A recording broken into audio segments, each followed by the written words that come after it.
I had just returned from a 14-hour field operation, my uniform wrinkled, boots muddy, and fatigue pressing down on me like a heavy cloak.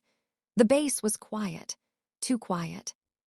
My apartment, official housing near the base, should have been empty, the door locked, my cat asleep in the corner. But the moment I stepped in, the air smelled off. A faint metallic tang, a door slightly ajar that I never left open. I froze, training kicked in. No sudden movements, no panicked breathing. I scanned the room systematically, the living room clear, kitchen untouched, bedroom door closed. My pulse was steady, but my senses screamed alert. I reached for the small combat knife I always kept in my boot, silently moving toward the bedroom. My hand hovered on the handle when I heard it, a whisper of movement, almost imperceptible, behind the closet. I drew the knife slowly. My voice, calm but firm, cut through the silence. Step out now. Nothing. Another step. I shifted, blade ready, heart measured, and pulled the closet door open. A figure stumbled out, clearly caught off guard. It wasn't a masked intruder. It was Private Jenkins, one of my trainees, face pale, shaking. I didn't think you'd be back so soon, he stammered. I needed something from your apartment.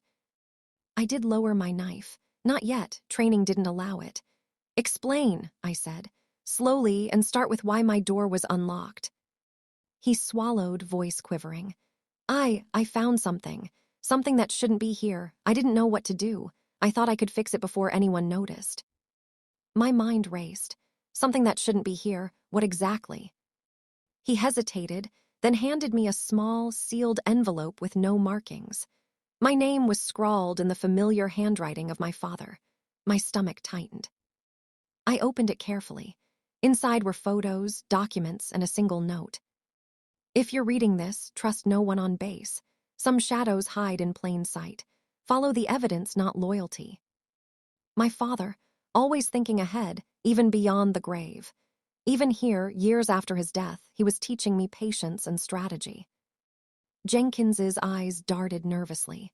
Ma'am, I didn't know it was yours. I thought someone else might take it. I wanted to protect it. I put the envelope aside, calm but stern. You endangered my home. You endangered yourself. That's the first lesson. He nodded miserably. I just wanted to help. The second lesson, I said, is that helping without direction creates risk, not safety. If you want to protect something, you follow the chain. You document. You report. He nodded again. Relief washed over him, but it wasn't enough to erase the fear in his eyes. I spent the next hours going through the documents. My father had left detailed notes about certain operations he had been involved in, missions I'd never known about, and warnings about people on base who had ties outside military channels. Corruption, insider threats. Someone had been quietly manipulating events for months.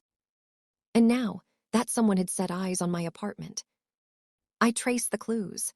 Each photo, each document, each notation led me to one conclusion. The mole wasn't new. They'd been here the whole time, blending in, learning, waiting. Someone I trusted, someone I trained alongside daily. The next morning, I staged a quiet observation. No alarms, no confrontation. I needed evidence, live, undeniable, irrefutable. Hours later, it happened. The mole tried to access the apartment again, thinking I wasn't watching. I watched from the peephole as Lieutenant Harmon, a fellow officer I had always respected, picked the lock with surprising skill. He was calm, precise, practiced. I let him continue. He believed he was invisible. He believed I was out on patrol. Then I spoke, voice calm, deadly. Harmon. He froze, knife halfway into the lock, eyes wide. Recognition hit like a lightning bolt. I knew someone would come, he said finally, trying to laugh it off. I thought you'd be gone. I'm just cleaning up things that don't belong. I stepped inside, weapon ready but lowered.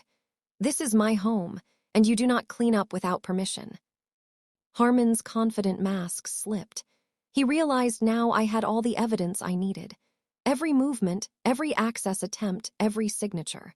My father had prepared for this scenario. I had waited, observed, and documented exactly as he taught. The confrontation didn't end in violence, but in strategy. I called base security, presented the logs, the surveillance, and Harmon's attempted entry. The mole was removed quietly, professionally, no panic, no headlines.